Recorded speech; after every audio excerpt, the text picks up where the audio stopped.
और संवैधानिक व्यवस्था है कि जो विधानसभा या लोकसभा के, राज्यसभा के चुनाव के उम्मीदवार होते हैं, उन्हें केंद्रीय चुनाव समिति जो है वो तय करती है और वहीं से घोषणा होती है। प्रदेश चुनाव समिति इसके लिए नाम रिकमेंड करके भेजती है।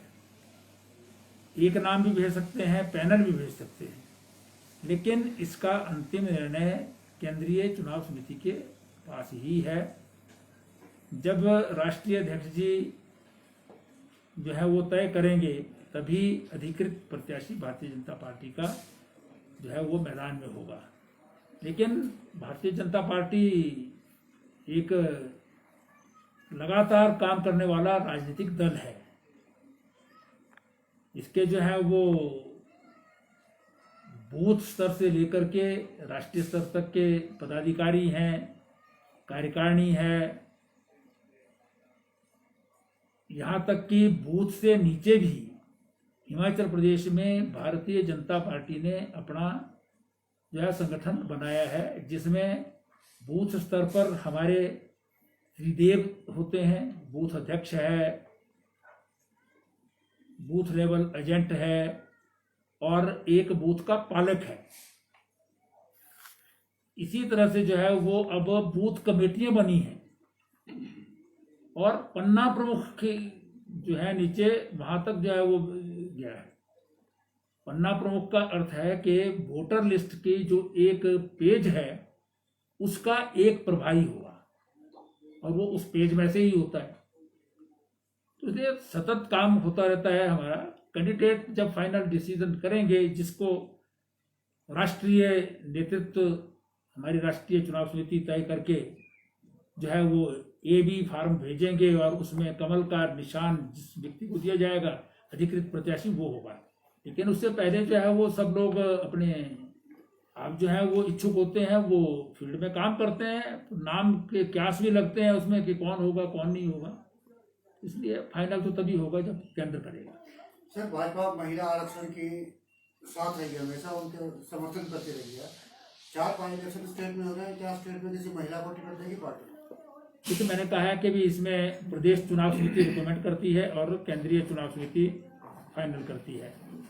अब ये उन्हीं से आप अगर प्रश्न पूछें तो ज़्यादा अच्छा रहेगा, क्योंकि इस मामले में मैं अधिकृत नहीं हूँ कि मैं कौन कैंडिडेट होगा कौन नहीं होगा, किस कैटेगरी का होगा, ये तो कोई अधिकृत जो नेता राष्ट्रीय स्तर पर हैं वही बता सकते हैं।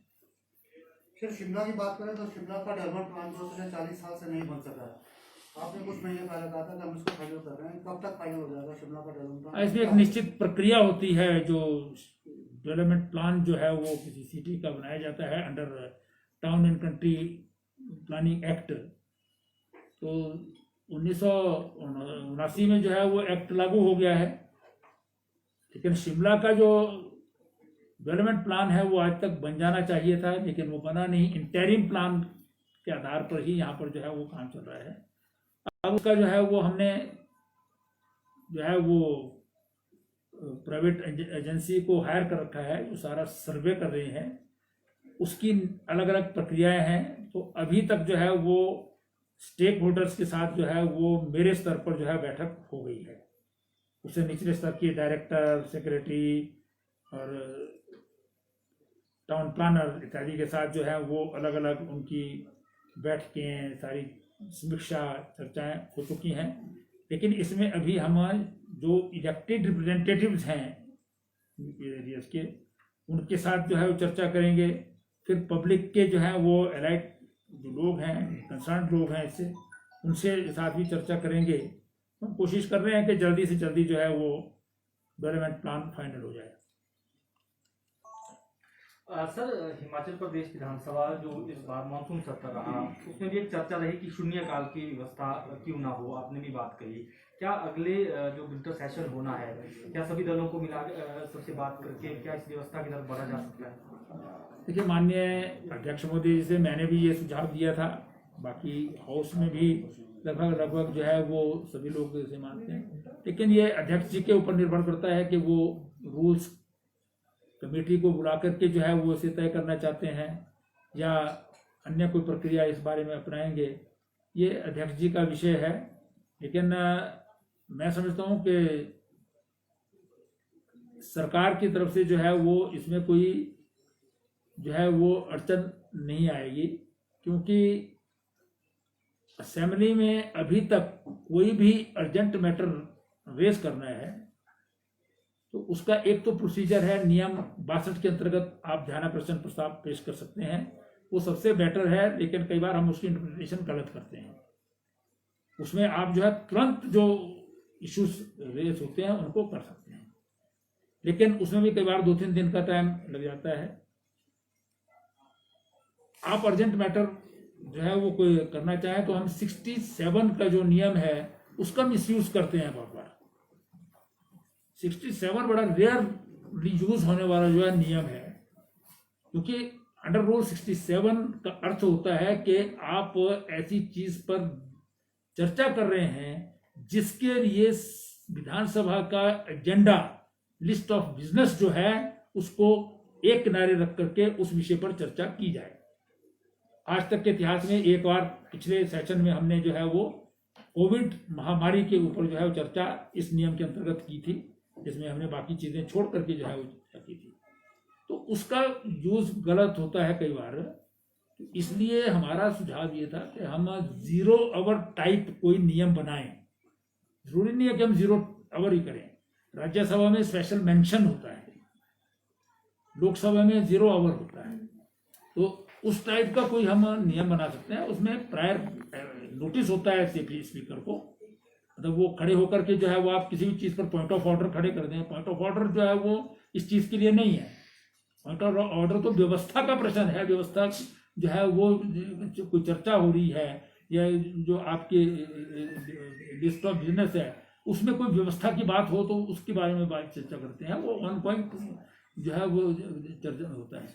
लेकिन हम पॉइंट ऑफ ऑर्डर का नाम लेकर के जो है वो किसी भी मैटर को जो है रेज करना चाहते हैं, उससे जो है बचा जा सकेगा अगर हम नियमों में ही प्रॉपर जो है वो प्रावधान कर दें। तो इस पर चर्चा करेंगे स्पीकर के साथ कि ये नई चीज पैदा बनाई है तो ये इसमें ज्यादा चर्चा की आवश्यकता रहेगी। और सर, जिस तरह से अब बारिशें होती हैं तो सभी जगह शिमला में भी लैंडस्लाइड होते हैं, पेड़ गिर जाते हैं, सर इसको लेकर कोई सर्वे करवाया जा रहा है ताकि जो पुराने पेड़ हो गए हैं उनको किस तरह से बदला जाए या फिर जो लैंडस्लाइड हो रहे हैं उनको किस तरह से रोका जाए? नहीं, जो तो लैंडस्लाइड इस बार ट्राइबल एरियाज की बात करें आपको, जहाँ पर बड़े लैंडस्लाइड हुए हैं जिसमें काफ़ी लोगों की मृत्यु भी हो गई है, उस पर तो माननीय मुख्यमंत्री जी ने जो है वो बताया है कि भी वो इस पर जो है वो स्टडी जो है वो रिसर्च बेस्ड स्टडी करा रहे हैं और आवश्यकता पड़ेगी तो उसको भी कराएंगे, क्योंकि हिमालय जो है वो दुनिया का सबसे यंगेस्ट माउंटेन है। तो इसलिए अभी इसमें सेटलमेंट की स्टेज पर हो सकता है। जो इस बार के स्लाइड हुए हैं, पत्थर गिर गए हैं, उससे ऐसा ही लगता है कि ये नए माउंटेन में सेटलमेंट में जो है वो कुछ चट्टाने पूरा पहाड़ी खिसक रहा है।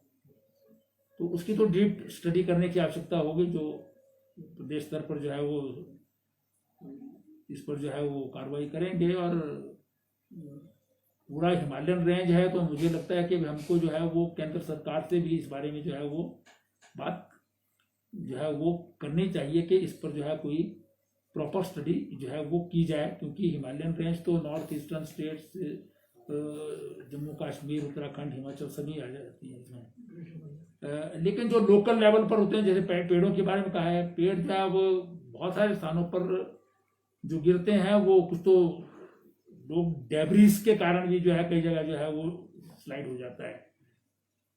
पुराने समय में कभी जो है वो मकान बने होंगे, जैसे शिमला में ऐसा हुआ है, जो रिज का एरिया है, जो लक्कड़दार का एरिया है, जहाँ पर प्रिंस ऑफ वेल्स बिल्डिंग जिसे रीगल बिल्डिंग कहा जाता है, वो किसी समय में बनी होगी, रिज बना होगा, उसकी डेब्रिस वहीं पर नीचे डाल दी और उसके कारण जो है वो फिर वो जब कोई बहुत भारी बारिश आई तो गिर गई।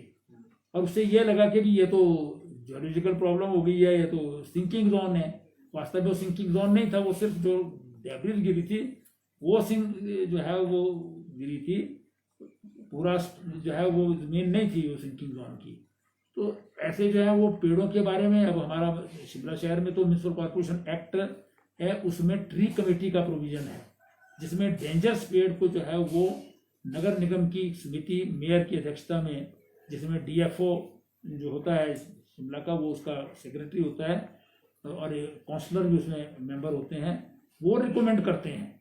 और जो वो रिकमेंड करते हैं वो कैबिनेट सब कमेटी, कैबिनेट ने इसलिए बनाई, नहीं तो कैबिनेट में डिसीजन वो होता था, लेकिन क्योंकि ये एक रूटीन सा काम है और कई बार अर्जेंटली करना पड़ता है, जिसमें कैबिनेट में जो है वो मैटर ले जाना बहुत मुश्किल होता था, इसलिए सब कमेटी बना दी है। पहले भी सब कमेटी हुआ करती थी, तो सब कमेटी में जो है वो तुरंत जो है जो नीचे की रिकमेंडेशन होती है वो टेक्निकल आधार पर रिकमेंड करते हैं, तो इसलिए जो है उसको फाइनल कर देते हैं और पेड़ों को काटने की परमिशन दी जाती है। तो कई बार जो है वो ऐसे पेड़ भी रह जाते हैं जिनकी शायद रिकमेंडेशन नहीं होती है, या कई जो है ऐसे स्थानों पर जहाँ बहुत हैबिटेशन नहीं है, मकान नहीं है, वहाँ पर कोई पेड़ जो है वो होगा तो कोई उसके लिए जो है वो कंप्लेंट नहीं करता, बोलता नहीं, इसलिए वो फिर जब बारिश होती है तो गिर जाता है। तो इस पर जो है वो एक्ट में प्रोविजन है, उसमें हम कर सकते हैं। अगर इसमें ना हो तो धारा 33 इसमें क्या नाम अपने क्रिमिनल प्रोसीजर कोड के अंतर्गत जो है वो आप अप्लाई कर सकते हैं उसमें, और मजिस्ट्रेट को पावर होती है कि वो काटने की परमिशन दे। सर, बालूगंज में जो निर्माण का कार्य चल रहा है स्मार्ट सिटी के तहत, वो रुका हुआ पड़ा है, तो क्या कारण है और क्यों शुरू नहीं हो पा रहा? उसकी वजह से जो पिछले हिमाचल की तरफ से वाहन आते हैं, लगभग